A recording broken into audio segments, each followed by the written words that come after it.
Hello, and thank you for tuning into I Stand with Zambia YouTube channel. My name is Wansa. This channel has no political affiliation, but it is 100% affiliated with being a Zambian. You know, back in 2012, I remember seeing this headline of Western Province wanting to separate from the rest of Zambia. And I was like, what? Why? I immediately saw in my head the map of Zambia with this big hole and half of it taken away. And I was just like, why do they want to leave? What's going on? And, you know, I didn't get any concrete answer from anyone. I do remember, though, seeing the word BAROTSE land. And I was like, I don't even know what that is. So fast forward, we're now in the year 2020. I just started my YouTube channel and I'm speaking to one of my subscribers on Facebook. And I say to him, you know, we were emailing, Facebook messaging. So I said, you know, I want to look into, you know, the whole controversy about Western Province, BAROTSE land thing. And he was like, don't do it. It's way too controversial. It might start problems for you, you know, just leave it alone. So I forgot about it. Then here we are now in 2021, and I'm thinking to myself, okay, I know we were colonized, but like, why? Well, Mwanza, I mean, Cecil Rhodes, right? 1964. Yes, I know that, but why? How did Cecil Rhodes get here? You know? How did we become colonized? What happened? What was the process? What's the story?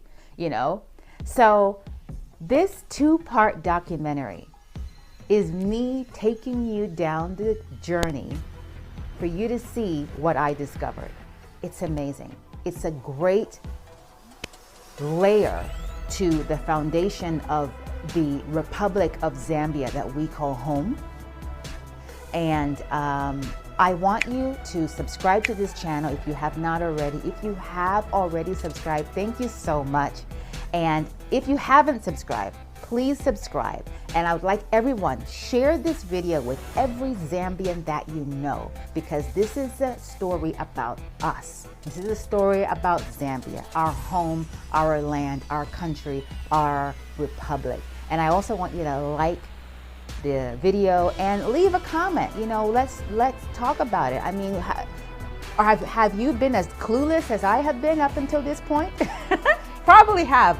I believe that this video is for everybody. If you already know about the BAROTSE land history in Zambia, I believe that this is going to, you know, that you might, maybe just a little detail that we're like, oh, okay, I didn't know about that. But if you're on the other side and you're like, well, I have no idea, you're gonna know quite a lot. And if you're in the middle where I was like, well, I don't really know it. I mean, honestly, completely lost. You are gonna find your footing, you're gonna find your grounding, okay? So in order for us to be able to look into these details, we have to go back. And when I mean back, I mean way back. Let's get into it. The year is 1750. And the map of Africa that we're used to seeing nowadays hadn't yet taken shape, because the scramble for Africa didn't happen until 1884. So in 1750, what we see here are kingdoms. Various kingdoms in Central and Southern Africa. You can see the RHODESIA Kingdom, the Lozi Kingdom, the Luba, and the Lunda. Fast forward to 1840, and the Kalolo Kingdom, pushed out by the Zulu Wars, overthrow an existing Lozi Kingdom. This is why the Lozi language is a variant to Sesotho. And when David Livingstone visited the area in 1855, he finds these very Makololo people in charge, and they have a chief, Chief Sekeletu.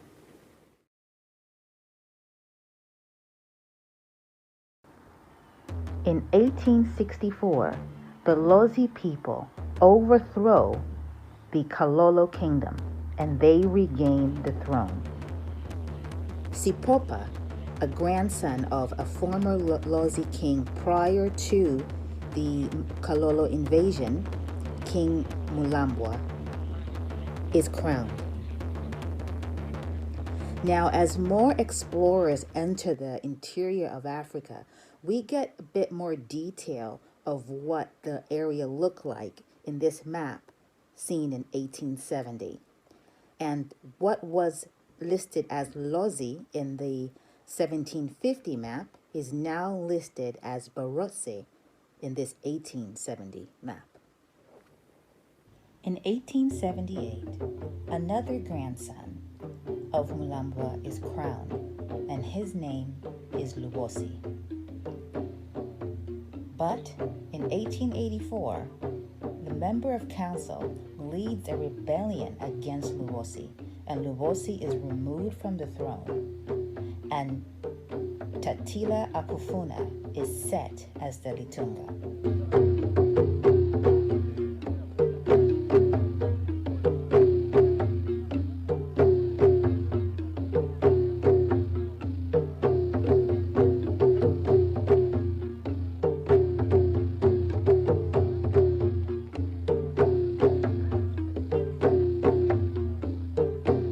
Lubosi crushes the rebellion, and a trader named George Westbeach, who regularly visited the Litunga, Lubosa, to go and buy ivory, he describes the scene of how Lubosi crushed the rebellion. He says, the flat from Lialui to Mongu, a distance of 12 miles without a bush, is even now covered with skeletons and grinning skulls. Other accounts of the crushing of this rebellion say that Lubosi fed some of his enemies to the crocodiles. Now, before this event, he was simply known as Lubosi, but after, he took on the name Lewanika, which means conqueror. Francois Colliard, a missionary from the Paris Evangelical Mission Society, is making his way up from the Transvaal to go preach to the Shona people. However, King Lobengula of the Ndebele refuses to let him pass through his land to get to the Shona people. So, he ends up going west. If you look at the blue arrow, they end up going into what is now Botswana. But at that time, it was Ngwatu's kingdom. And their king was King Kama. King Kama had already become a Christian, and he advises Francois to go to Barotse land to see the Lozi king Lewanika. So, Francois crosses over and arrives in Sesheke in 1885.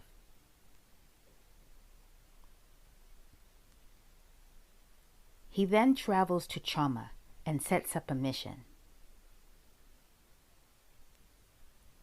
1 year later, in 1886, an escort is sent to bring Francois up to Lelui to finally meet Lewanika.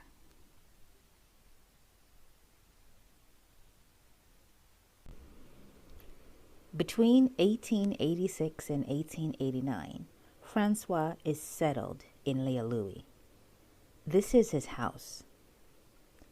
He sets up a mission in Lealui, Safula, and Sesheke. Here are some images that I found of each mission. The first is a church being constructed in Lealui, and the view of the station from the river. The next is the ascent going to Safula mission.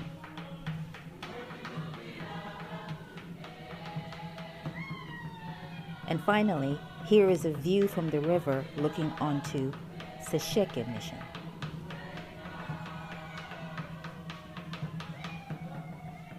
Lewanika is concerned about the threat of a raid coming from King Lobengula of the Indebele tribe.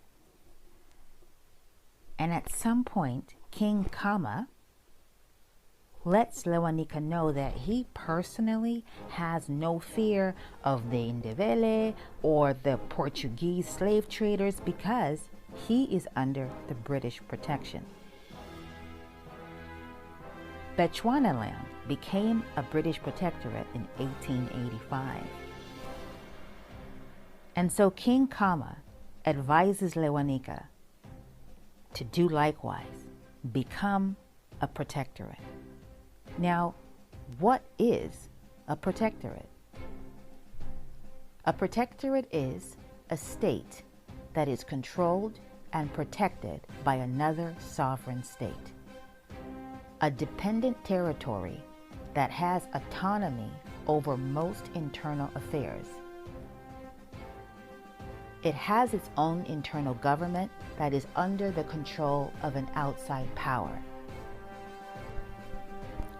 The year is now 1889, and Lewanika gets Francois to draft a letter seeking to be a protectorate of the British.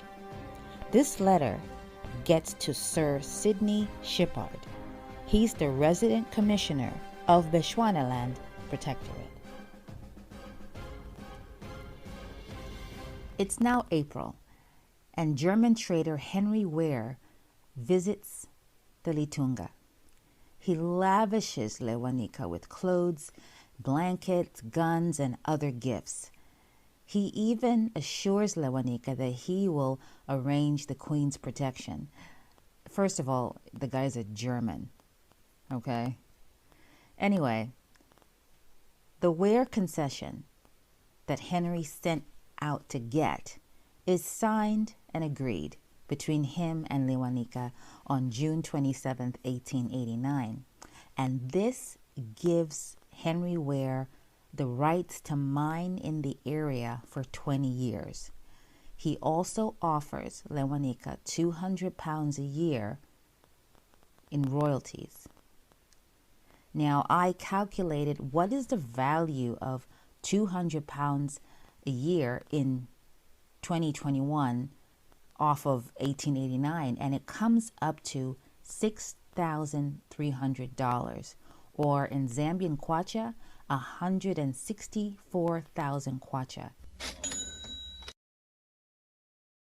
I found this map that plots out the various minerals that are spread out across the land.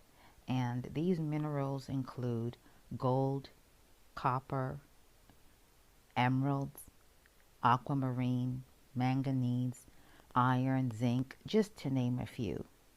So it's also important to understand that during this time, the Europeans were going through the technological revolution.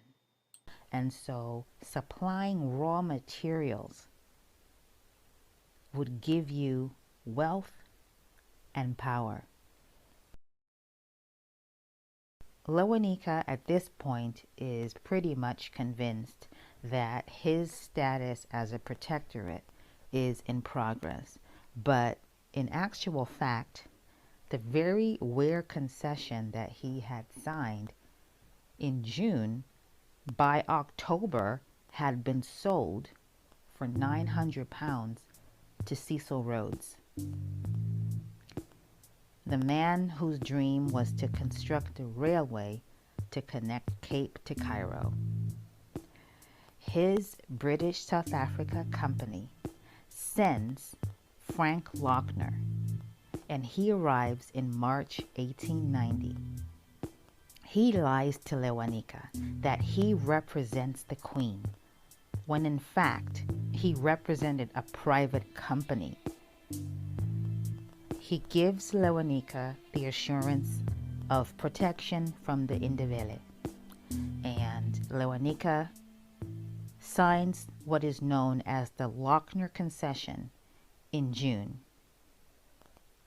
Now, when Cecil Rhodes had a look at the Ware concession, he wanted to get more out of it.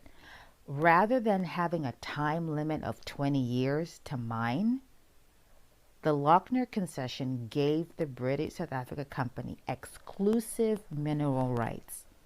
And they had told Lewanika that he would not be able to make a treaty with anybody else. They promised to give him 2,000 pounds a year, which is about $63,000 in today's money. They would also give him guns and 3% mineral royalties. They promised to send a British representative to be resident in Lealui, and that they were going to build schools and promote trade.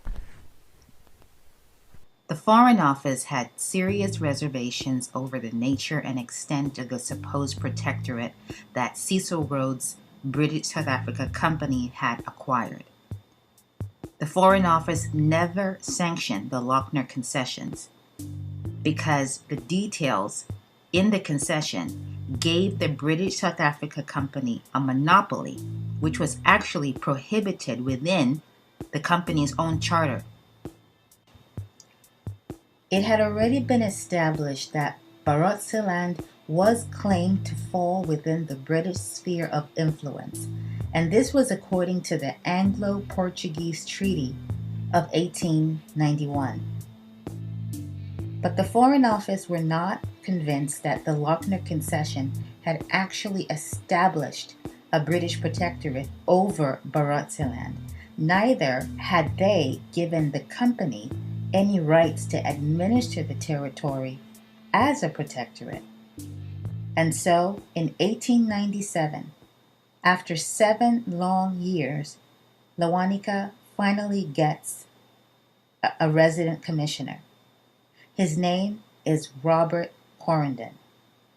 He has ties with the British South Africa Company, and they are the ones who actually proposed him to be the resident commissioner to the High Commissioner of South Africa. And so that appointment was approved, and Mr. Correndon represented the British government, and in his capacity as resident, he declared BAROTSE land to be a British protectorate.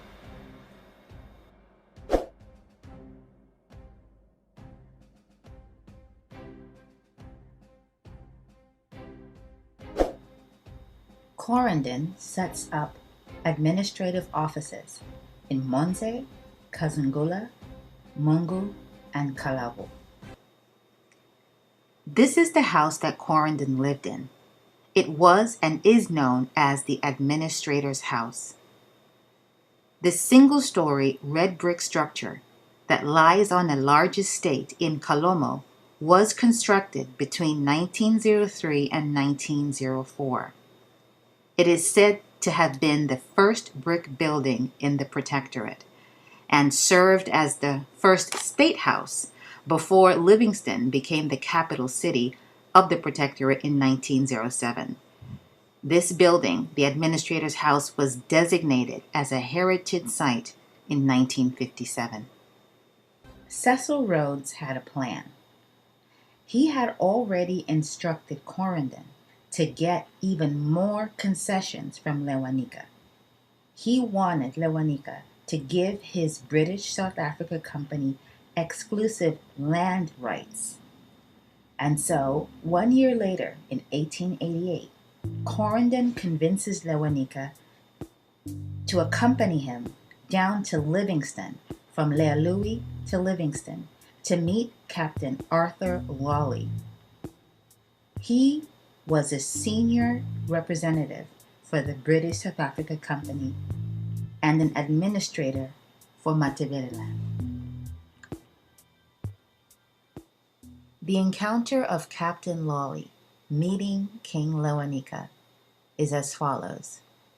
Lewanika's temporary royal court was prepared for him on the bank close to the confluence of the Maramba River with the Zambezi.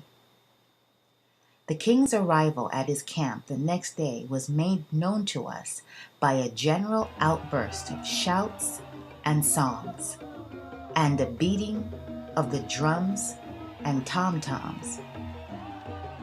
The king brought with him his son, Letia, who has adopted the Christian faith, and his chief counselors. The king's costume was rather remarkable.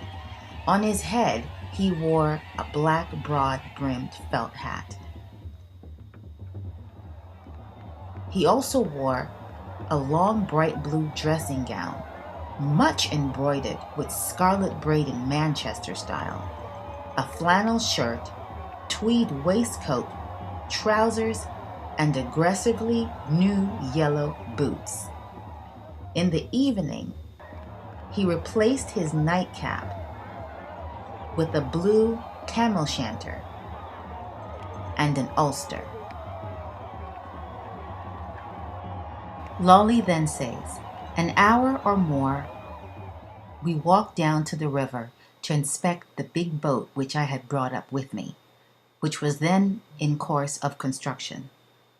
The king and his son, who was a clever carpenter, thanks to the instructions of the French Protestant missionaries at Kazungula, took the greatest interest in the tools of our carpenters, as well as the boat itself. The following day, I arrived at a great reception by the king and his people. We were met by Letia and some of the chief counselors. A wide path had been cleared from the river edge to the king's kotla, or council chamber, and on either side were crowded various detachments of BAROTSE, who, as we passed, greeted Letia with a loud and prolonged chorus of Yo Sho.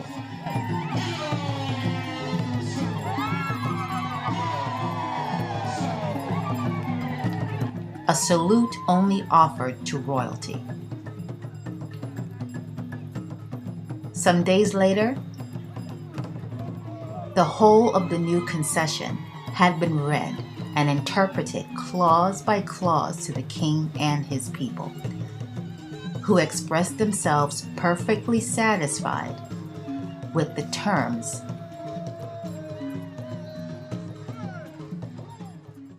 The Lolly concession was widely considered to be more of an upgrade to the existing Lochner concession.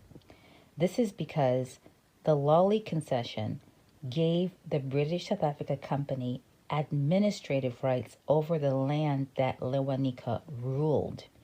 This is going to be key because later on we're going to see how the British South Africa Company would find minerals outside of Lewanika's territory and come back to him and say, claim that you own this, sign the concession so we could go get the minerals. Okay, we're going to look into that when we see the 1914 concession. But for now, sticking to this Lolly concession. So the British government actually never signed off on this treaty. Instead, in 1899, they issued the BAROTSE Land Order in Council. And what this does is that it changes the name of the territory. As you see in the red box, the order is just saying the Queen uses her powers to say that the territory will now be known as this. And the second box just lays out the parameters of where the land is. So it talks about how it goes all the way to the Kafue River, to the Congo Free State, around to Angola and Namibia, cut off by the Zambezi River, things like that. Now, this is 1899. The Bemba Kingdom, Lunda Kingdom, and Ngoni Kingdom pretty much all refused to relinquish their rights to the British South Africa Company. The company then used force to subdue them.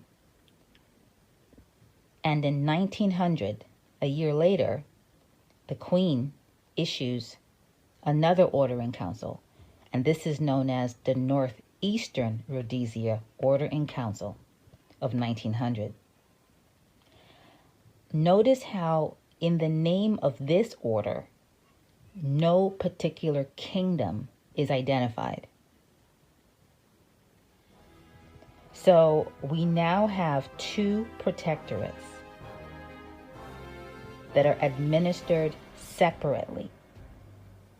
The capital of Northeastern Rhodesia is Fort Jameson in an area that we now know as Chipata.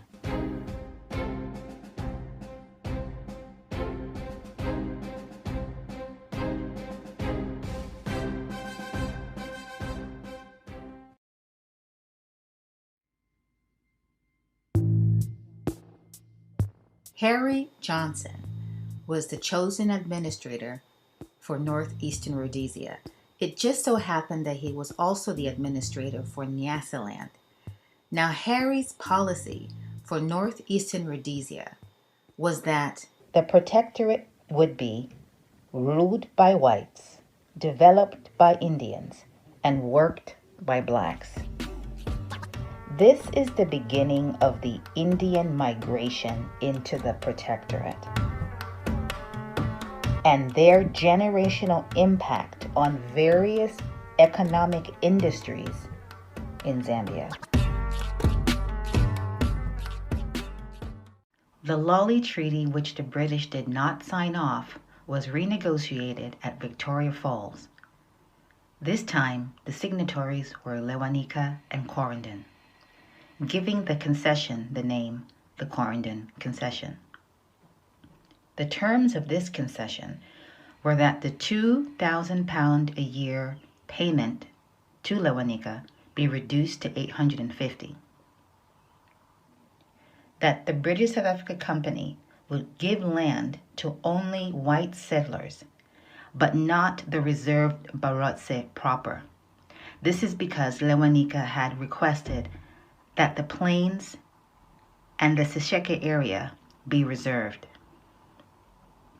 By this time, Francois Colliard, the missionary, he declined to be part of the negotiation because he felt that the conditions were unfair to the Lozi people. The Lozi ruling class, the Kutas of Lealui, Nalolo, Sesheke, as well as some Indunas, were growing concerned about the loss of influence in the kingdom to the British South Africa Company, and they did not support the BAROTSE land proper partition. In addition to the Lozi ruling class, there was also the mission-educated elite. These were by now 30-year-olds, having been educated by the missionaries. The king's son, Letia, and a descendant of King Sipopa, whose name was Mokamba, were part of this mission-educated elite group of people. Mokamba eventually became the Ngambela. And this educated elite of people were somewhat resented by some older Indunas and Quarrendon, who referred to them as the so-called educated natives. You see, Quarrendon was determined that he and not they should have influence over the king. Quarrendon called them arrogant and cocky.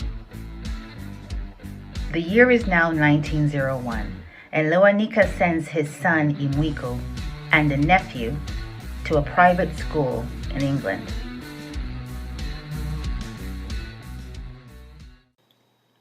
The Mokalapa schools increased the amount of Lozi educated elite by providing an advanced curriculum, something the French mission schools did not do.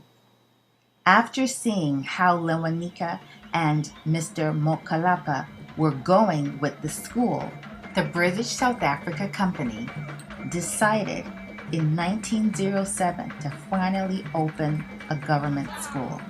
And this school was known as the BAROTSE National School. It was the only one of its kind in both protectorates. This school was not funded by a mission. It produced skilled artisans, interpreters, and clerks. For those who could afford it, like Lewanika and some senior Indunas, they sent their children for education in South Africa. Now, I'm briefly just going to jump forward here for a minute. A very reliable source who was around 20 years old at the time in 1964 informed me that as a result of the education system in BAROTSE land, literally on Independence Day, October 24th, 1964, the majority of educated people in the new Zambia were from BAROTSE land.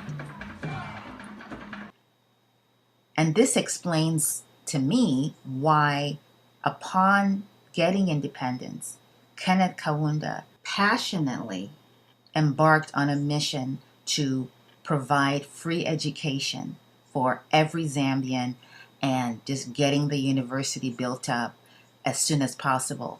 These are his own words. Listen to him. Yes.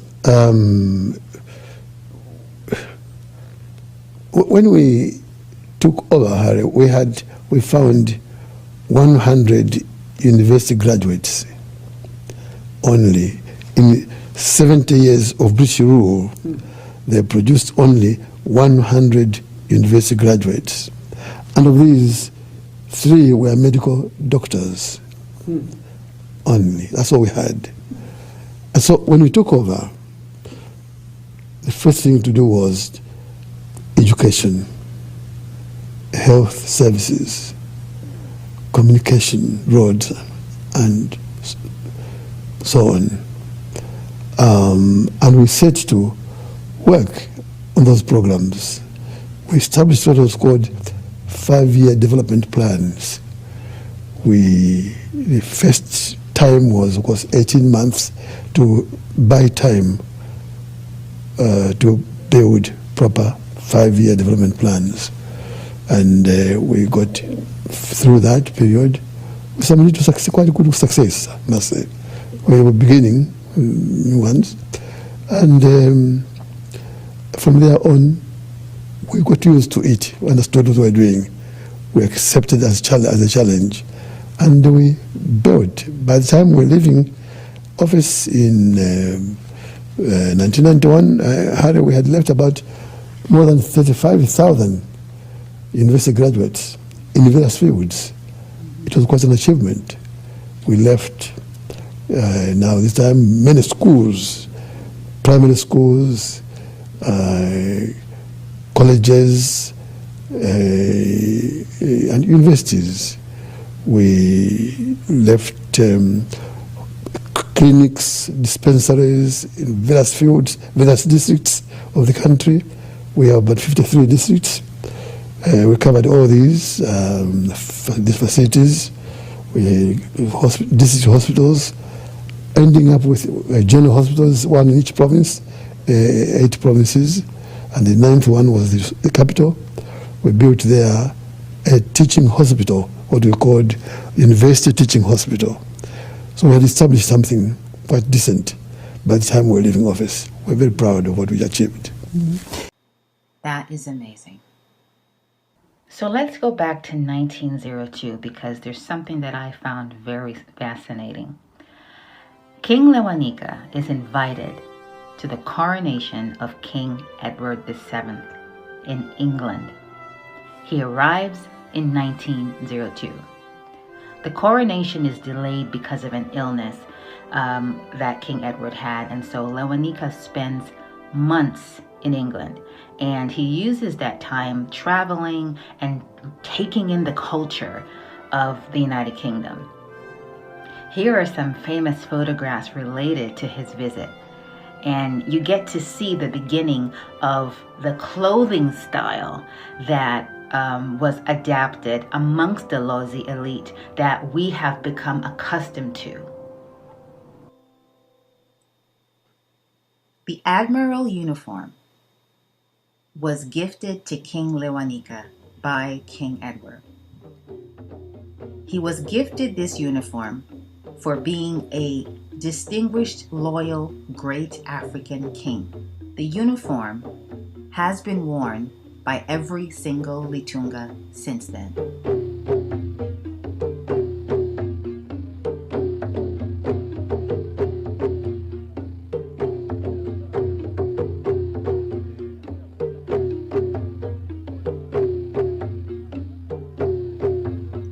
The traditional dress of the Lozi women is known as the misisi. Now, I believe that the misisi has its origins in the attire that missionary wives would have worn at the time. So you're looking at the second and third photograph are of French missionaries, and the first photograph shows what a British missionary's wife would have worn at that time. This was the style. I'll show you what a misisi looks like in a minute. The Lozi men's attire, traditional attire, is known as the siziva. Now, I believe that the siziva was heavily influenced by the Scottish kilt. You have on their head the tam o' shanter, the vest, white shirt, kilt. You can wear white socks or different color socks, but white and always black shoes. So now let's have a look at the siziva and the misisi in action.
Whilst in the United Kingdom, King Lewanika visited Scotland. And this is an article that was written by the Otago Daily Times, dated October 4th, 1902. It reads as follows: Distinguished visitors. Edinburgh is accustomed to receive visits from distinguished personages belonging to all nations and climes, but it has rarely been more interested in such visitors than it has been in the case of some who have lately been sojourning within it. First came King Lewanika from BAROTSE land, who had already been in Glasgow and who went on to Aberdeen and other parts of the north of Scotland.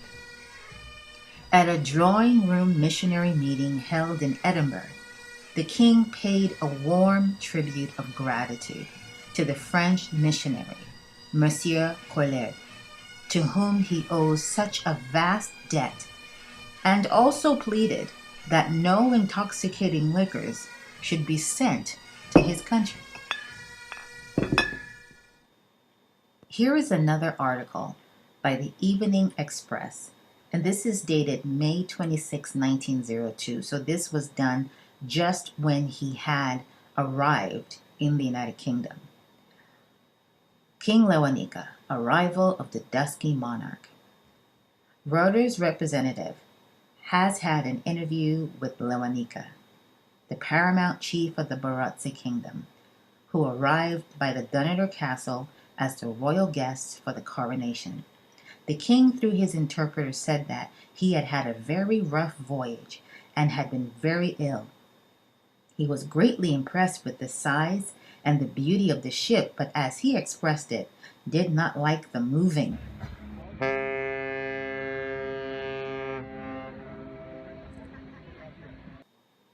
They then read to him a welcome letter that was given to him by the king. It says, "My friend, His Majesty the King has commanded me to convey to you his greetings on your arrival in England, and to say that he hoped that you have had a pleasant voyage and that you will enjoy your visit to this country. The King is pleased that you have come so many thousands of miles from your own country to accept his invitation to attend the coronation with the representatives of his dominions from all parts of the earth. His Majesty is pleased that you will be among them as paramount chief of the people of the BAROTSE kingdom who are under his protection. His Majesty hopes to see you soon after you arrive in London." Signed, J. Chamberlain. There are a number of cities and towns that King Lewanika visited whilst he was in the United Kingdom, but we're only going to look at two more. So he visited a town called Yovi, and here he is with the town's mayor. You can also see him here surrounded by the local people. You can make him out by his silk hat.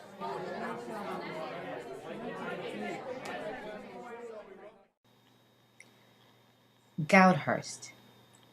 This is the town where King Lewanika's two sons attend the private school called Bethany House School.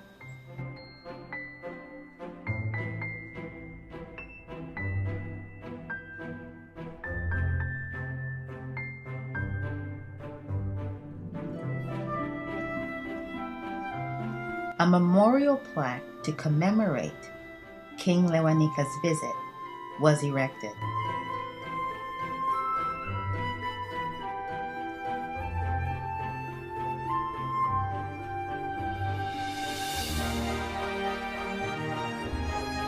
And a welcome banner adorned the high street.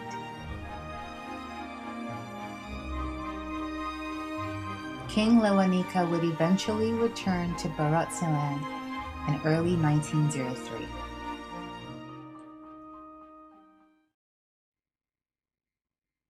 The British South Africa Company introduced a hut tax. It first began in northeastern Rhodesia and slowly extended through to BAROTSE land, northwestern Rhodesia, sometime between 1904 and 1913. It was charged at different rates in different districts, but was supposed to be equivalent to 2 months' wages to encourage or force the local Africans into a system of wage labor. There was some general unrest about it, and any protests were quickly suppressed. At one point in BAROTSE land, the taxes amounted to £33,000, and King Lewanika was given £1,250, which was a fixed amount.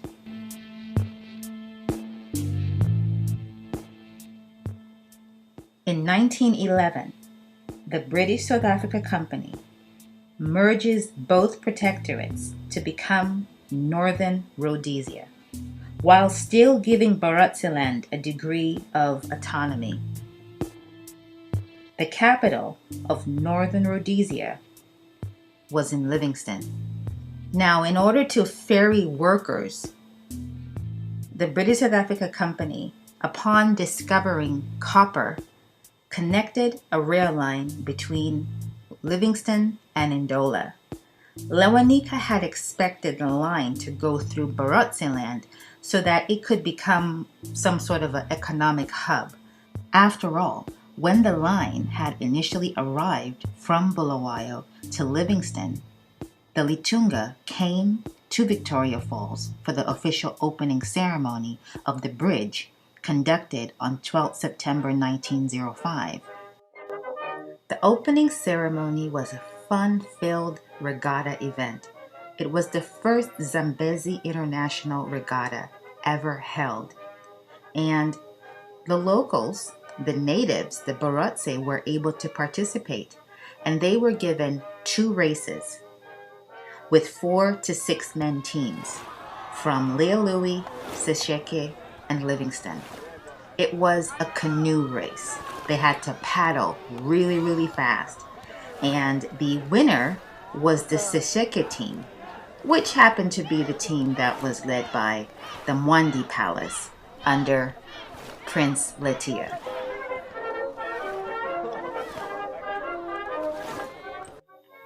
Security was provided by the BAROTSE Native Police, and music was provided by the BAROTSE Native Police Band.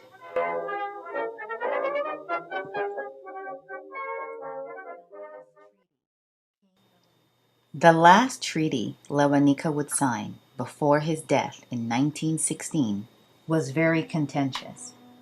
This is because when the British South Africa Company found copper and the copper belt, as usual, they wanted it all.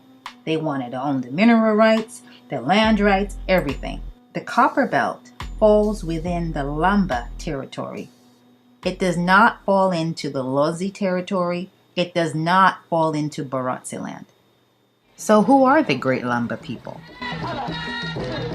It is said that in the 16th century, the founder of the Lamba tribe is believed to have been a female known as Chembokasaka Chimbala. She was the youngest wife of the great king Mwatayambwa of the Lubalunda kingdom, who didn't want to be part of a polygamous marriage, so she flees with her son Chembo, and they settle in what is today known as Lamba land on the copper belt at Nkeshibakabene Mofia, which means Lake of the Mofia clan, commonly known as St. Anthony, because the Catholics built a church there.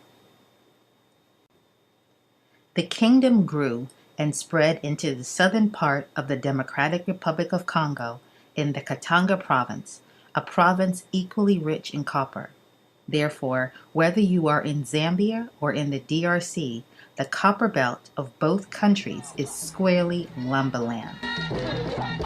The Lamba people are divided into a number of clans, and the clan descent is matrilineal. Now, this claim of land that the British South Africa Company wanted would extend all the way up to the Luapula River, and they wanted this land in the name of King Lewanika, saying that this is his land too. This land, this area, is well over 1,000 kilometers from BAROTSE land. Now, some people say that King Lewanika was forced to sign this concession. I have read in some literature where it's documented that on a number of occasions, the royal family and the Indunas would go to the High Commissioner for Britain and complain about the treatment that they're getting from the company, but that the High Commissioner would never do anything about it. And that Lewanika at some point lamented that whenever he tries to bring up any contentious issues, any issues that he was contending with, that the British South Africa Company would turn around and say, "Do you want to be conquered?" So like that was their get out clause. Like, we're doing this to protect you. Like, so do you want us to leave? So this was totally fraudulent. I just have to say, just totally fraudulent, because he knew that that was not his territory, and he got paid. I mean, he got paid. He was getting He was getting the money. The company was getting paid and Lewanika was getting paid. So none of the kings in the Lamba area, none of the chiefs, they didn't get nothing.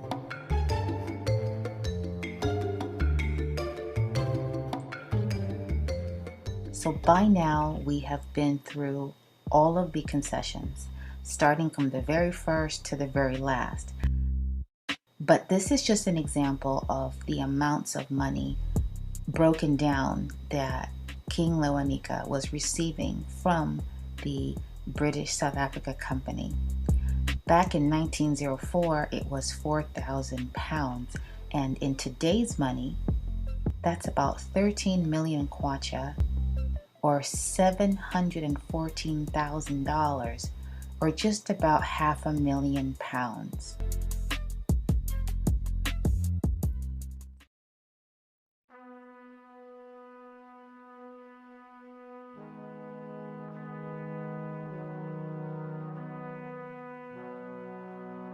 King Lewanika had been sick for some time, and then in the evening, just before midnight, on February 4th, 1916, King Lewanika died.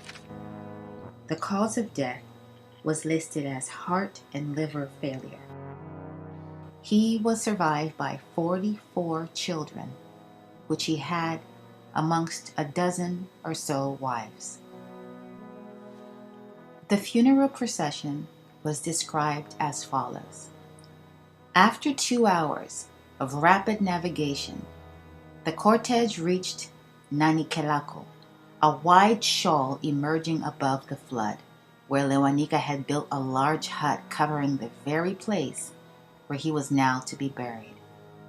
The hut had been pulled down, and on its side the trench was being dug, about 10 yards square by 3.5 yards deep.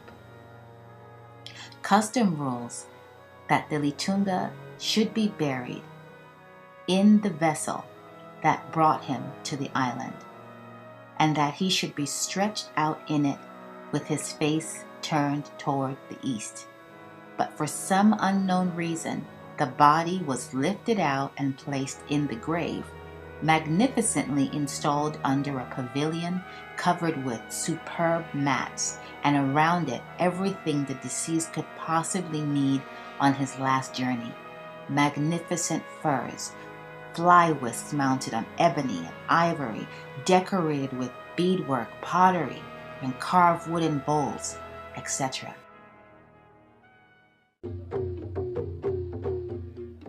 Thank you for watching part 1 of this 2-part series.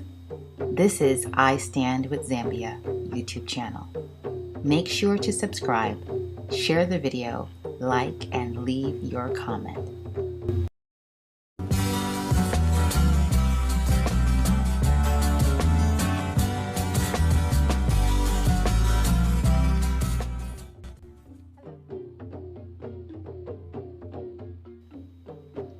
Prince Litia ascended to the throne in March 1916. He was fitted with the Admiral uniform and took his place as the Litunga. He would be known now as King Litia Yeta III.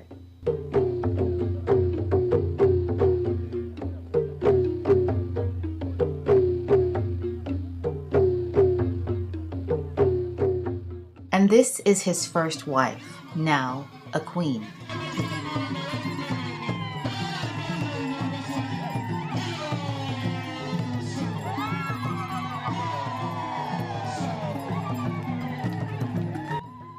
He worked hard to see the expansion of schools through the diversification of topics. He appointed his 2 brothers as private secretaries. 3 other brothers and 2 of his very own sons he appointed into the Kuta. Sons of Indunas also began to replace their fathers. The common denominator amongst these men was education. Educated either in BAROTSE land, Basotho land, or South Africa, these men were educated. George Lyons, who was the resident magistrate of BAROTSE land in 1916, came to loathe these men and described them as half-educated schoolboys. But that was not true. They had studied legal terms and scoured through all of the concessions. They knew how to use a typewriter and wrote in the Queen's English. They had quick political minds. Their aim was to restore the power and glory back to BAROTSE land, back to the Lozis, and out of the grip of the company. Upon becoming king, King Yetta petitioned for direct protection from the British Crown and the cancellation of the British South Africa Company acting as an agent on behalf of the British government. He also requested for the return of the Caprivi Strip, which had been given out without the consent of Lewanika.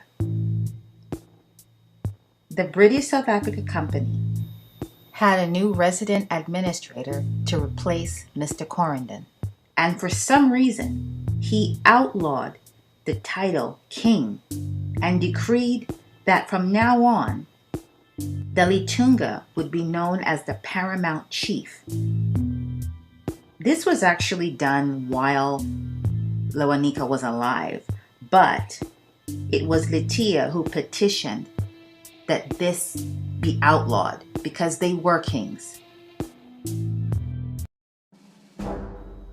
In 1923, the British government chose not to renew the contract with the British South Africa Company and gave Northern Rhodesia direct protectorate status under the Crown as of April 1st, 1924.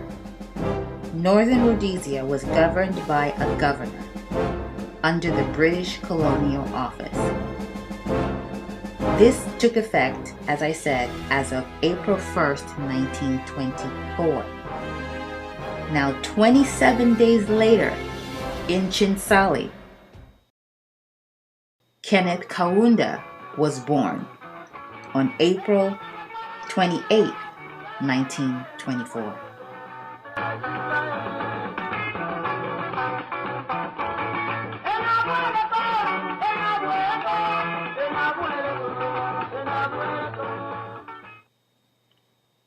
King Yetta was undoubtedly pleased and relieved to finally be under the direct governance of the Crown, and he took the opportunity in a speech to remind the British that BAROTSE land was never a conquered territory, but it had entered into treaties for protection, and that its status as a protectorate should be upheld.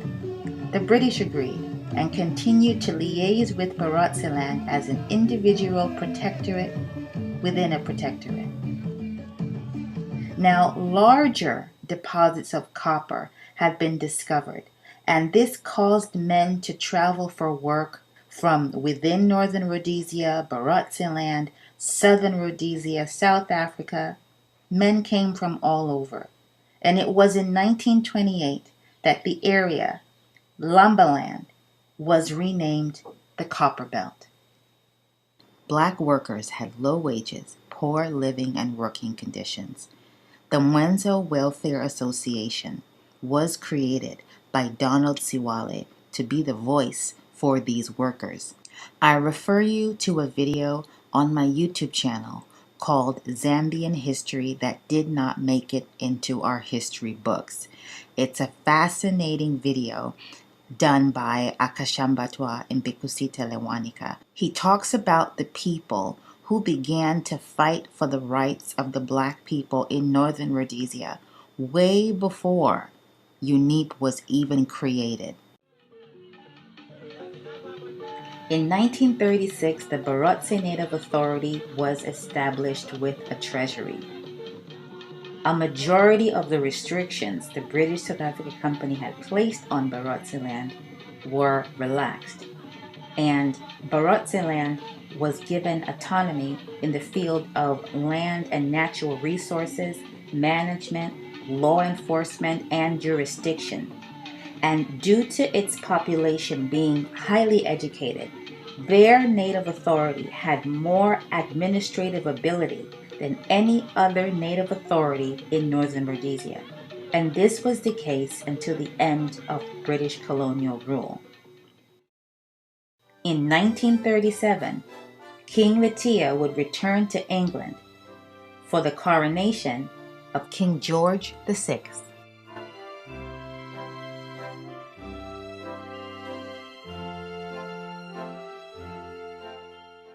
In 1945, due to a stroke that left him impaired, he relinquished the throne in June, and his younger brother ascended. Nonetheless, on January 1st, 1946, King Letitia Yetta was bestowed the title of Commander of the British Empire, CBE. Imwiku, now 60 years old, had been serving as a chief in Sesheke. He was the son Lewanika sent to school in Goudhurst, England.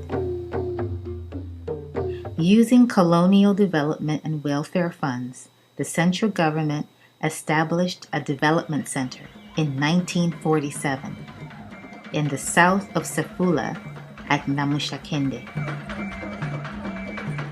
This development center specialized in forestry, agriculture, and veterinary services.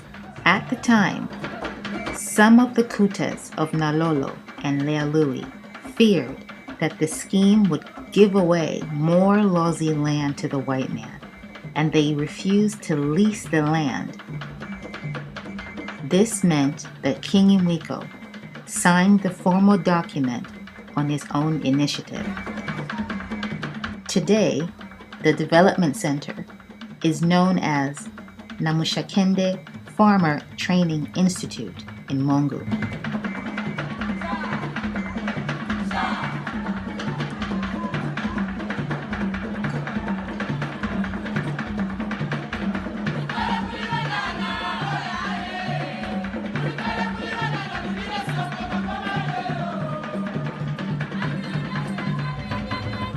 In 1947, King George VI visited Northern Rhodesia, and arrangements were made for him to meet with the Litunga Imwiko in Livingston.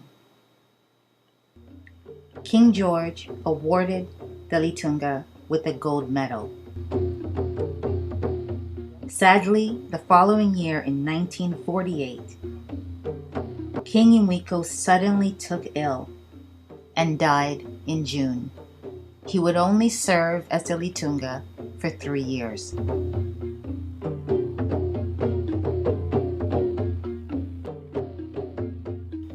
In 1948, Wanawina, a son of King Lewanika, would ascend to the throne, and he would be known as King Wanawina III. In the same year, his brother Godwin Imbekusita Lewanika would form the first ever political party in Northern Rhodesia, known as the Northern Rhodesian Congress. I refer you to my YouTube channel to a video entitled History of Zambia, Freedom of Speech, to give you more information on the evolution of the first political party leading to other political parties, including UNIP. In 1948, the BAROTSE native government presented a petition to the Northern Rhodesian government. It was pointed out that the BAROTSE Native Authority and the BAROTSE Native Court ordinances had reduced the Litunga's powers sharply, and that his prestige was being affected by these. The Litunga was unhappy about the control the Northern Rhodesian government exercised over the appointments and dismissals of members of his courts.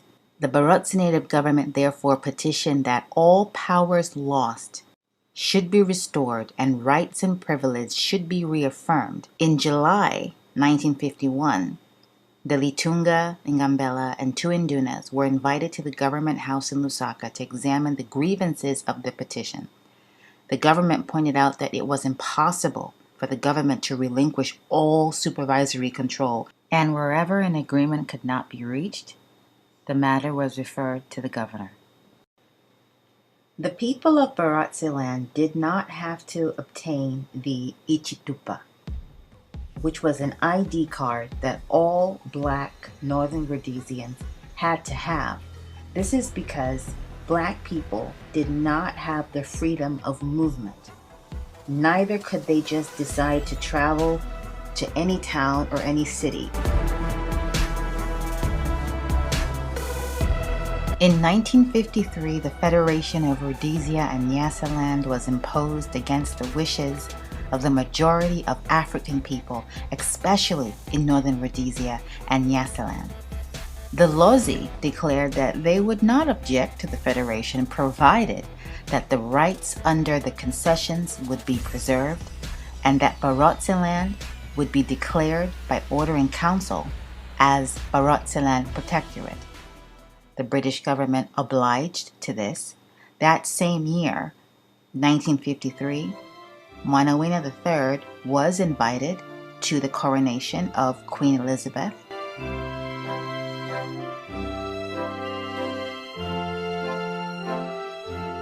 In 1956, the African National Congress released a circular where they were encouraging Africans to begin to speak about freedom and self-determination. In 1958, the governor of Northern Rhodesia, Sir Arthur E.T. Benson, met African National Congress leaders to consider constitutional changes whereby 8 seats were given to Africans and Europeans were given 14 in the Legislative Council. This was unacceptable, and members of the ZAMBIA African National Congress launched a vicious attack against voter registration for these elections. Their party was eventually banned in 1959, and all of its leaders were arrested and sent into detentions in remote rural districts. However, the BAROTSE Native government did participate in these elections, and they won 2 seats. That same year, the Litunga Mwanawina Lewanika III was included in the Queen's New Year's Honors List. He was knighted and became Sir Mwanawina Lewanika III, Knights of the British Empire, KBE.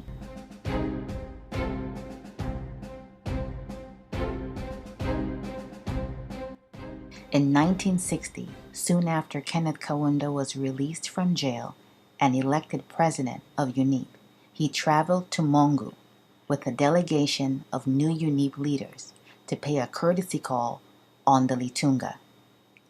The Litunga did not only refuse to receive the UNIP delegation, but he invoked Order 8 of the BAROTSE Native Orders and Rules to ban the delegation from holding any public meetings.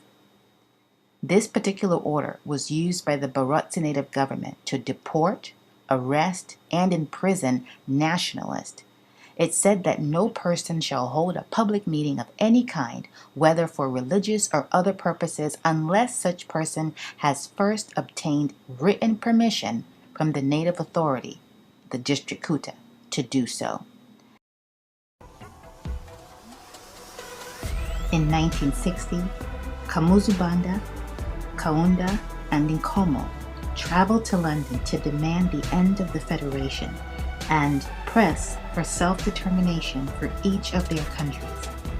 As stated earlier, BAROTSE land were in favor of the Federation of Nyasaland and Rhodesia, but it was becoming clear that it might not hold, and so in April 1961, Sir Mwanawina III flew to London with his Ngambela to demand secession from the British Colonial Secretary, Mr. Ian MacLeod.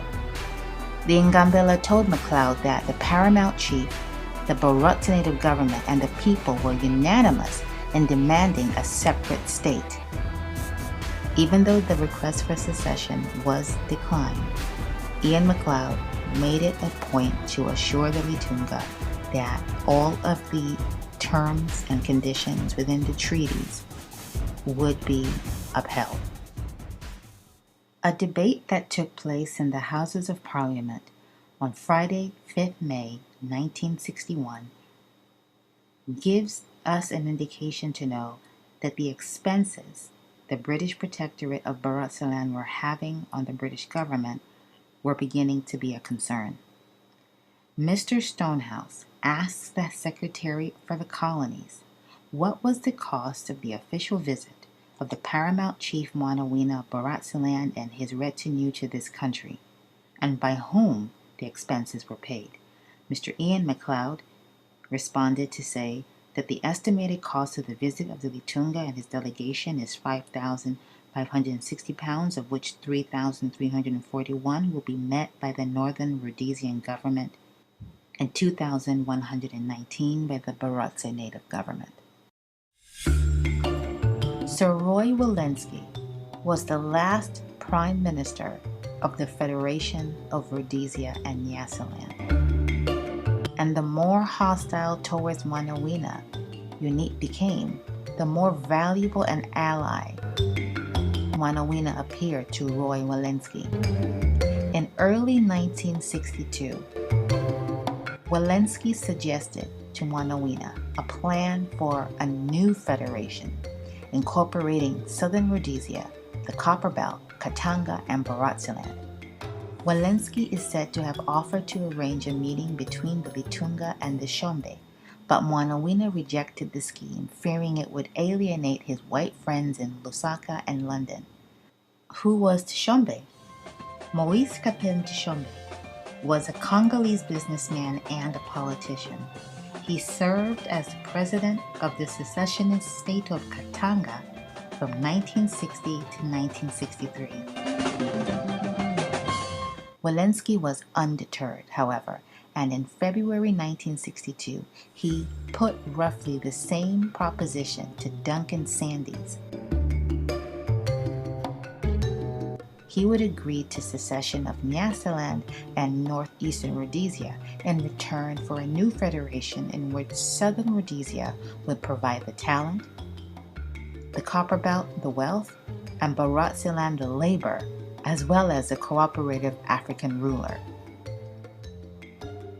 Accompanied by Godwin Mbekisita, who had become one of Welensky's two parliamentary secretaries, he flew to BAROTSE, conferred with the Litunga, and left with a signed document formally requesting BAROTSE secession from Northern Rhodesia while remaining within the Federation. Secession within or without a federation remained the Louis' demands, as Godwin and Mbekisita, busily intrigued behind the scenes, encouraged the Litunga not to capitulate. Immediately thereafter, Welensky and Mbekisita were informed by R.A. Butler, the Deputy Prime Minister who took over the portfolio of Central Africa, that while Northern Rhodesia and Nyasaland would be permitted to secede from the Federation, BAROTSE could not secede from Northern Rhodesia. The Lozi ruling class therefore considered that it had no alternative. They would rather side with the European settlers than with the nationalists.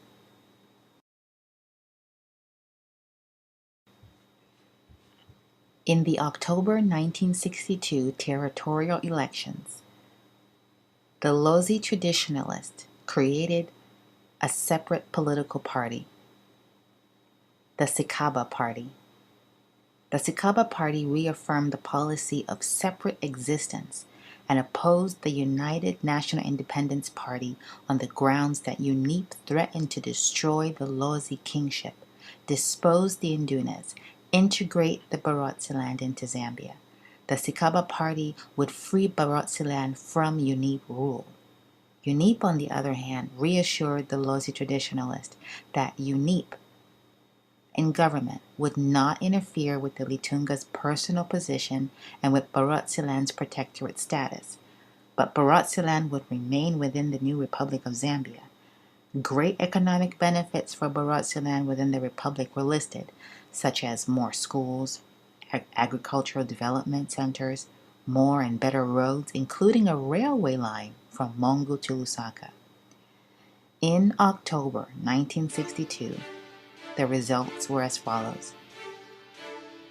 UNIP won 14 seats. The ANC won 7 seats, while the white settler-dominated UFP won 16. In BAROTSE-land, UNIP candidates defeated both the Sikaba Party and the ANC candidates. The win was not easy, as Sikotawina explains in this article. It took him 2 months to negotiate for the ban to be lifted, the ban that was imposed on UNIP 2 years prior. The elections were taking place in October, and by May, Kaunda was still not allowed to step foot in BAROTSE-land. Sikotawina appealed to Sir Evelyn Hahn and the resident commissioner of BAROTSE-land. They, in turn, advised the Litunga to lift the ban. However, elsewhere, Nalumina Mundia, a Lozi UNIP leader, was freely campaigning in Ndola for the end of the Federation.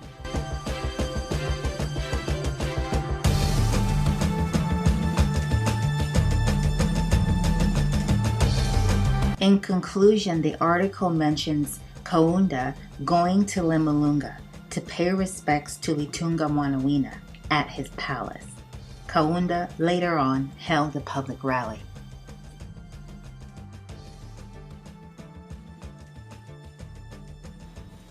In 1963, the Federation of Rhodesia and Nyasaland was dissolved, and a burial ceremony was held for the Federation in Chililabombwe. And on the 5th of November, the Chief Secretary was authorized by the Secretary of State to make a ministerial statement in the Legislative Council concerning the new constitution for Northern Rhodesia to proceed to internal self-government. A new constitution would have to be drawn out for the self-rule that was going to take place in Northern Rhodesia. The British government had decided that as part of their decolonization, they would have to relinquish themselves from having BAROTSE-land as a protectorate, and that BAROTSE-land would have to integrate with Northern Rhodesia. Meanwhile, the new ANC and UNIP government, as part of their political reforms, held elections in BAROTSE-land for the Katengo Kuta BAROTSE-land National Council. UNIP won all 25 seats. In September 1963, the Litunga, 5 elected officials, and some Indunas met with Simon Kapwepwe and Arthur Weena in Livingston. The topic was to discuss the way forward for BAROTSE-land and Northern Rhodesia. It was believed that the UNIP party had a policy for total integration for BAROTSE-land without any autonomy. At the meeting, the elected UNIP members joined with the Litunga and refused to compromise on the question of BAROTSE-land special status. They stood their ground to say that BAROTSE-land would be part and parcel of Zambia, but with BAROTSE-land special status intact and enshrined in the Zambian constitution.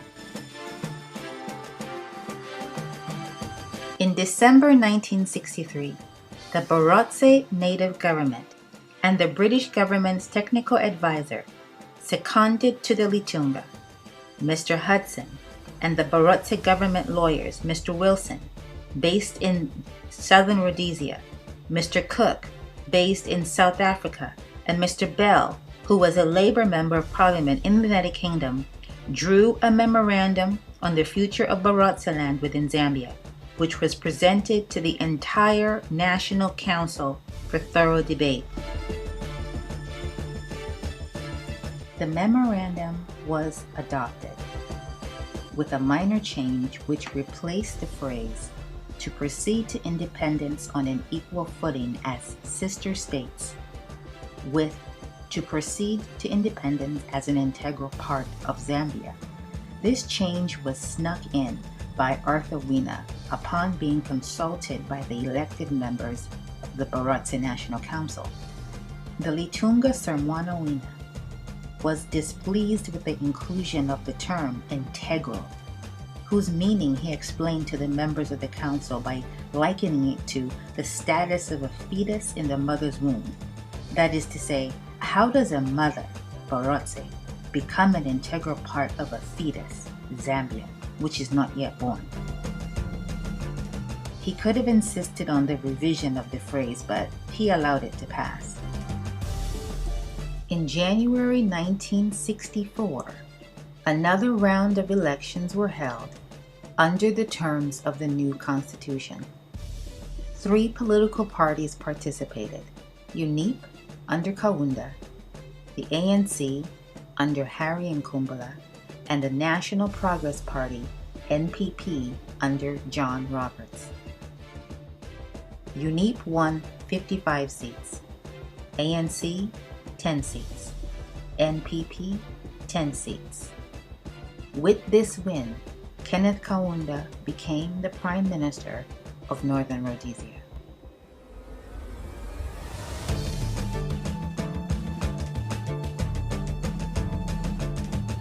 A meeting was held in Lusaka and chaired by Evelyn Hone between the government of BAROTSE land and the government of Northern Rhodesia.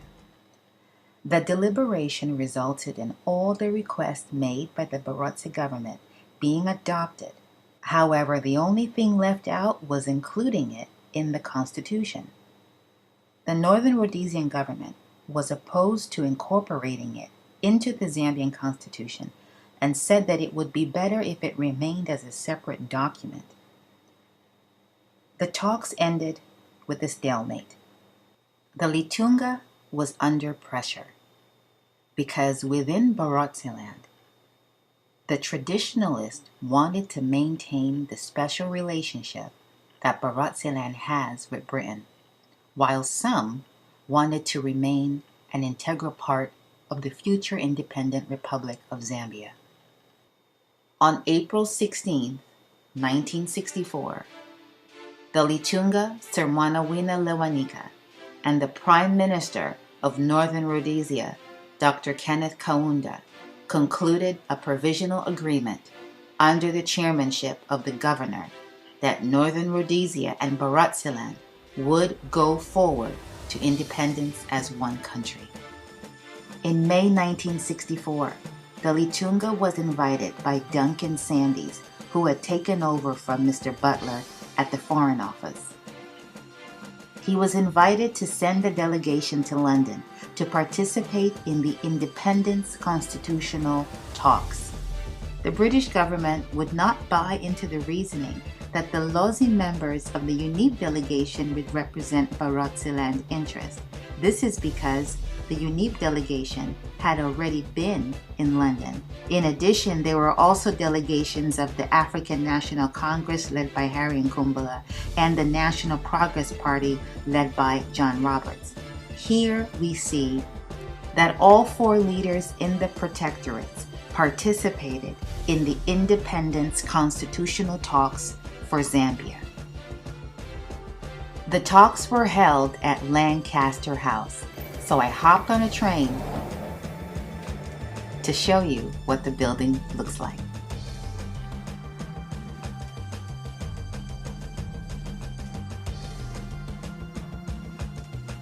While in London, Wanawina pled one more time for secession, but Butler told him bluntly that Britain could not afford to support BAROTSE land financially if it were divorced from Northern Rhodesia.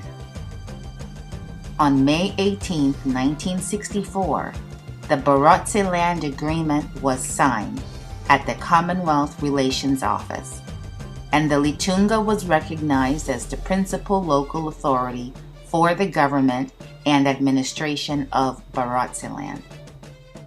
Let's have a look at what exactly was in this agreement. So paragraph 1 basically just talks about how the three individuals named Duncan Sandys, Kenneth Kaunda, and Wanawena Lewanika sign this treaty. Paragraph 1. Paragraph 2 just says Northern Rhodesia will become independent and known as the Republic of Zambia. Paragraph 3. The government of Northern Rhodesia and the BAROTSE agree to proceed as one nation.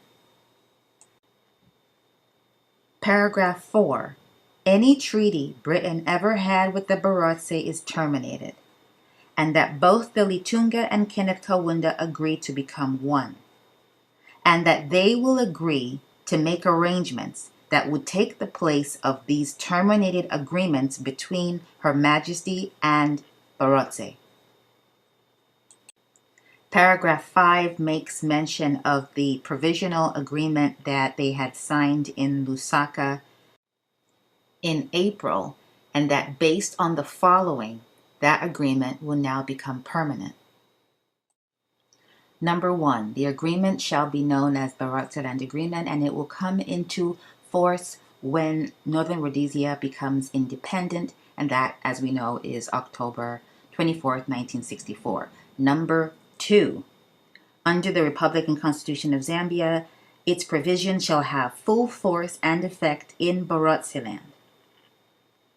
Number 3, on the administration of justice, the people of BAROTSE land are accorded access to the judicial system, embracing the whole country like any other citizens in the country.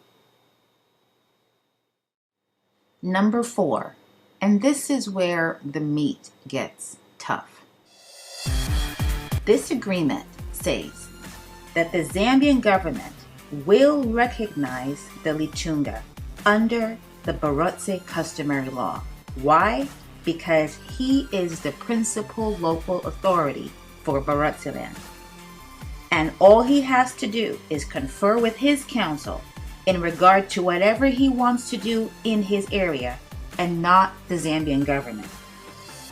You need to recognize the Litungaship, recognize the native authorities, the native courts, the native treasury. These guys were allowed to collect taxation. We can look at this list here. They had control of hunting. They had control of land, of the forest. They had control of the supply of beer, festivals. I mean, the Litunga, he was a walking local authority. Like, if you got to go to your local authority building, you got to go to the building. He was the local authority. He was your municipal office. Amazing. Number 5. In regards to land, it reiterates the fact that anyone wanting to develop in a chiefdom's area, that they would need to get the permission from the chief.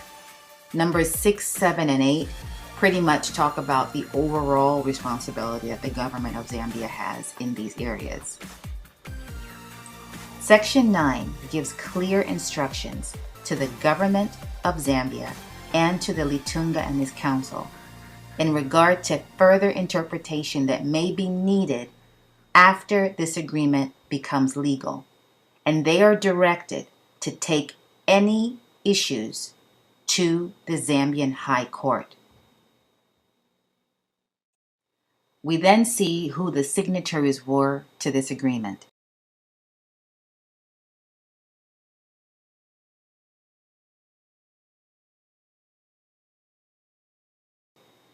And in the annex, the agreement reiterates the centrality of the understanding between the government of Zambia and BAROTSE land on the matter of land, without losing sight of the overall responsibility of the government of Zambia over the land issue. At the same time, BAROTSE land remains established in the administration of BAROTSE customary land law within BAROTSE land. Now let's head over to Westminster.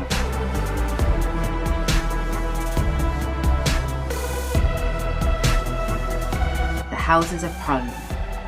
because 3 months after the BAROTSE agreement was signed, a debate was held in the House of Commons where Mr. Ronald Bell had to respond to the accusations that the Litunga BAROTSE land had been brought in at 10 o'clock at night to sign an agreement by which he lost the control of his country and which in effect abolished BAROTSE land and completely changed the situation of that country. He says that that accusation is far from being true. He argues that the agreement signed at 10 p.m. at night was the final draft of the agreement signed in April in broad daylight in Lusaka, and he found no significance in the hour that the agreement was signed because Parliament, as he says, reaches most of its important decisions by 10 p.m. anyway. He refutes the claim that the Litunga has lost all his powers and challenges members of the House to actually read the agreement. In August 1964, Prime Minister Kenneth Kaunda would make a trip to Leilui, where he's seen here with the Litunga Mwanawina. The reason for his trip was to speak to the people of BAROTSE land who still had concerns about the various appointments that the Zambian government were going to make in BAROTSE land and how those appointments were going to undermine the native governments and the treasury and things that they already had in place. Kaunda unreservedly reassures them that everything in the agreement is going to be adhered to. Now, this is critical because the British government were not going to allow Northern Rhodesia to proceed to independence without an agreement with BAROTSE land. Why? Because the British government did not want to have BAROTSE land as a protectorate anymore. So they had to leave them in the hands of Northern Rhodesia and have them work together to become a country known as Zambia. The British government had been paying the British South Africa Company huge sums in royalties for land and minerals. The incoming Zambian government seized the land from the British South Africa Company and terminated any and every payment arrangement.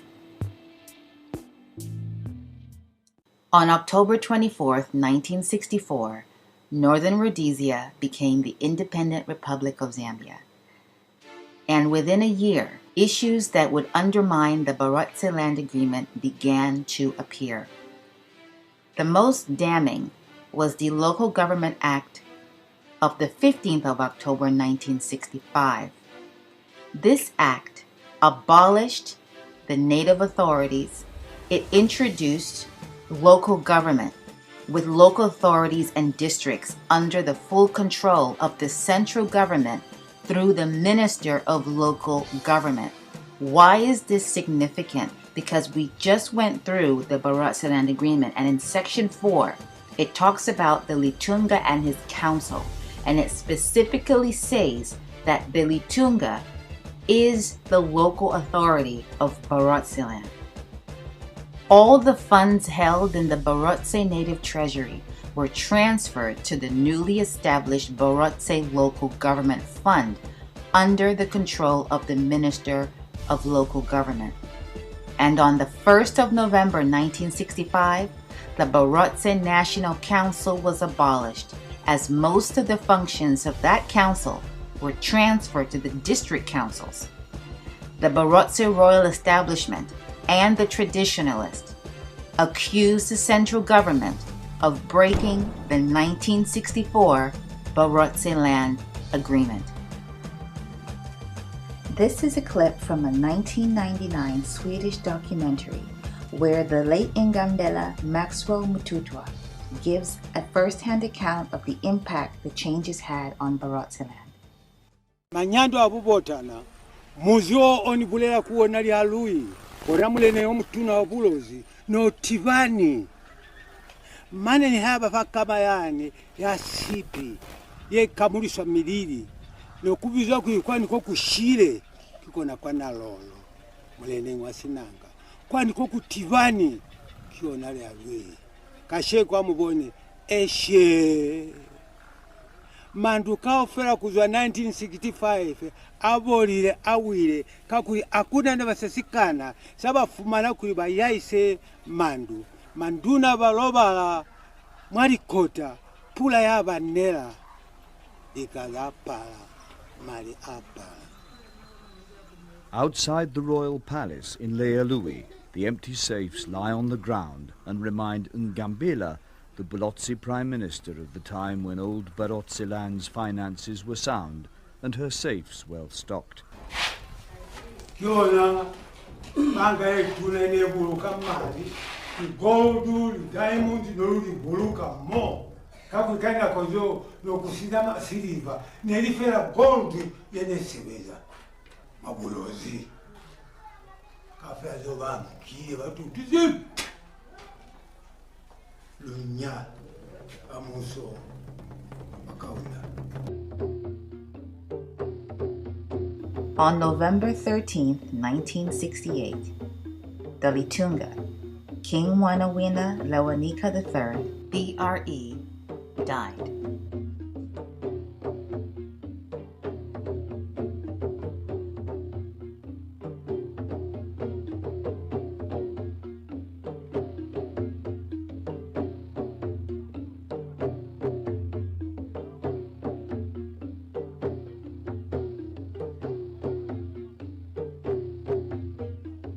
On November 15, 1968, Godwin Mbekusita Lewanika was enthroned as the Litunga.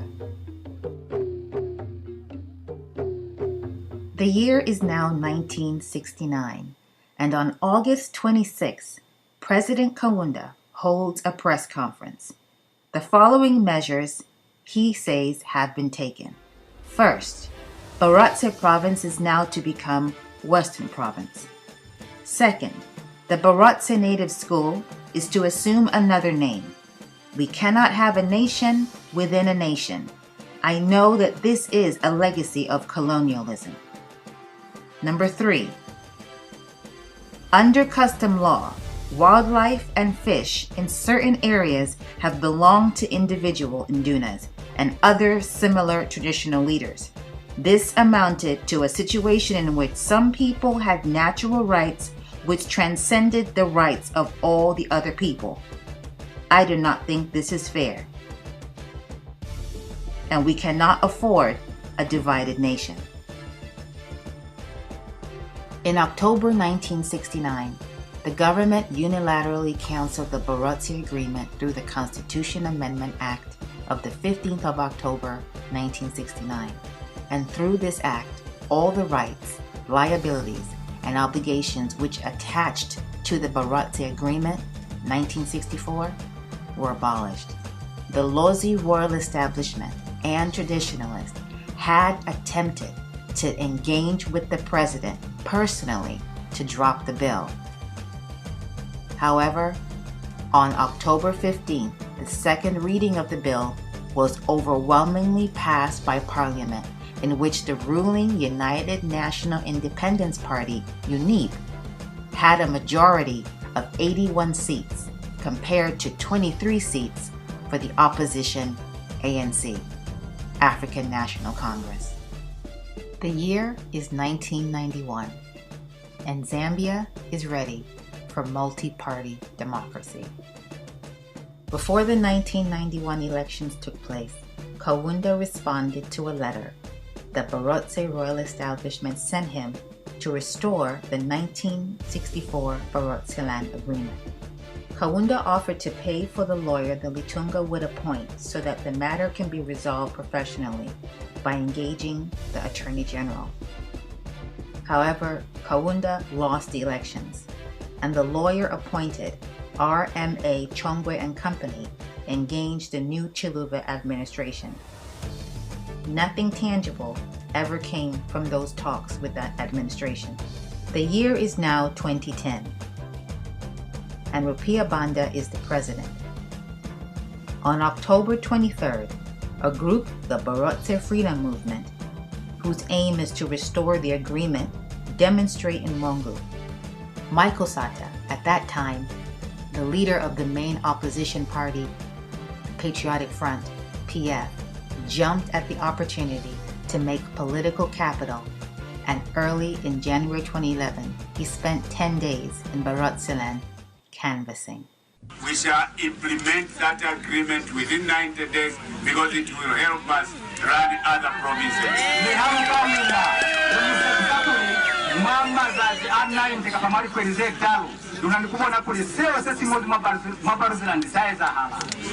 We are going to create provincial assemblies because all the money cannot be divided in Lusaka. Lusaka doesn't know what's happening in the BAROTSE land. 6 days later, separatists hold a rally on the 14th of January, which results in the police killing demonstrators with live ammunition.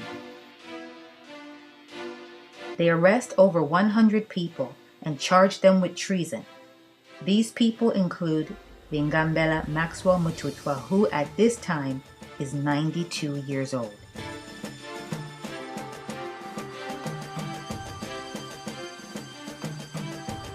Upon his release, he would pass away a few months later. In September 2011, Michael Sata becomes president, and he orders an inquiry into the Mongu riots and grievances of the Lozi people. The Chongwe Commission concluded that the BAROTSE agreement should be restored. Michael Sata disagrees and gives this reason. And all those next authorities, if now they were saying we should bring back the BAROTSE establishment, then let us forget about Zambia. Because if you bring back the BAROTSE establishment, then you bring the Zambia next authority establishment, the Gold next authority establishment, the Chewa next authority establishment, the Bemba, all of them. Because first of all, you haven't told me what benefit did the BAROTSE establishment or the BAROTSE agreement derive or gave to the BAROTSE people. So when we are making decisions, we understand we can accept to investigate the brutality, investigate the torture, but I'm very reluctant to advise my government to reinstate the BAROTSE agreement. Because by so doing, that's bringing Pandora's box. All the provinces, all the president will come say, so what's the CIC? Even if they succeed, they were granted succession today. What resources have they got to raise enough taxes to maintain, to give themselves what they want to sustain themselves? In response to this comment, on March 28, 2012, the BAROTSE National Council informed Zambia and the international community that they finally accept the unilateral nullification and the abrogation of the BAROTSE Agreement 1964 by the Zambian government, which action has freed BAROTSE land from being part of Zambia. And in line with the post-millennium doctrine, they can no longer be obliged to honor an international agreement that the other party has nullified and abrogated, which has reverted them to their original status. The year is now 2013, and 3 political leaders are imprisoned. The charge is that they had taken an oath of office as BAROTSE Administrative General to implement the secession that had been announced by the Council. Likando Peleko died in 2020 at the age of 65, while Mr. Mombotwa and Mr. Kalima remain in prison with their health deteriorating.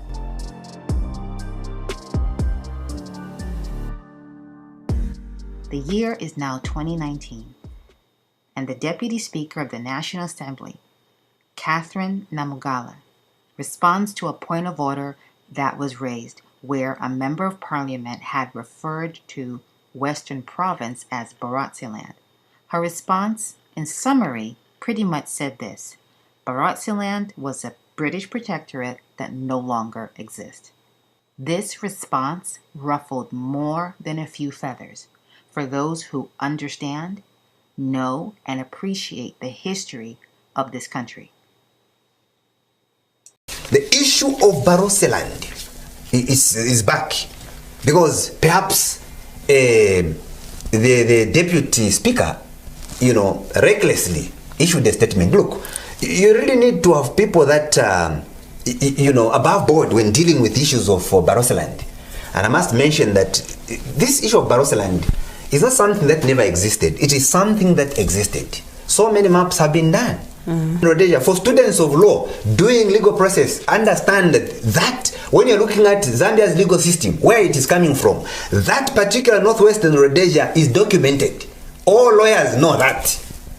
And even when it moved, because that northwestern Rhodesia, which primarily became more like a BAROTSE land, had even a court system. That is what every lawyer knows, which were referred to as BAROTSE native courts. Whereas the northeastern Rhodesia was mostly disorganized. They never had that court system. And the whites respected that, and Malawi. So you can see all these maps. Now, if we are going to ignore this, we are not securing our future properly. And what KK did was very clever. The moment they made these changes, he knocked out all this history from school. That's why you never learned about it. Then they came up with books that could be approved by State House, written Kenneth Kaunda Foundation.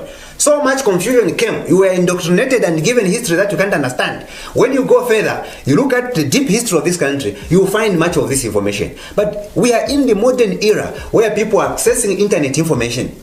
Absolutely, brother. You just said it. I am so glad for the internet. I remember when the internet first began back in the 90s. So yeah, there's a lot of information that you're able to get.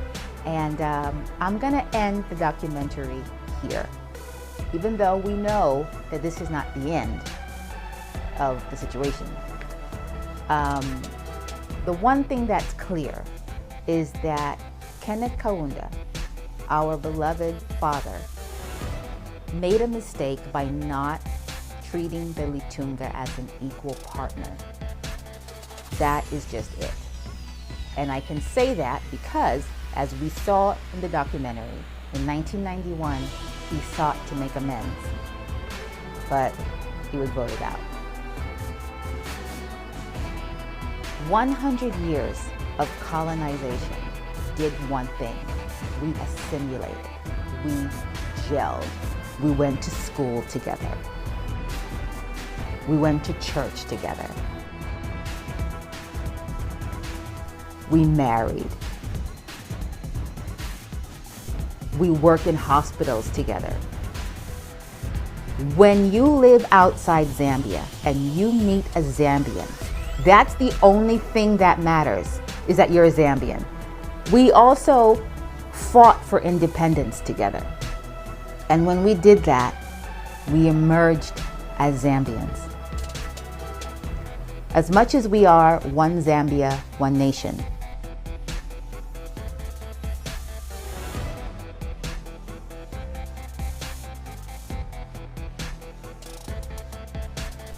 we are also one Zambia with many stories. And this is just one of them. This is I Stand with Zambia YouTube channel. Thank you so much for watching. Please remember to share this video, leave your comment, and subscribe.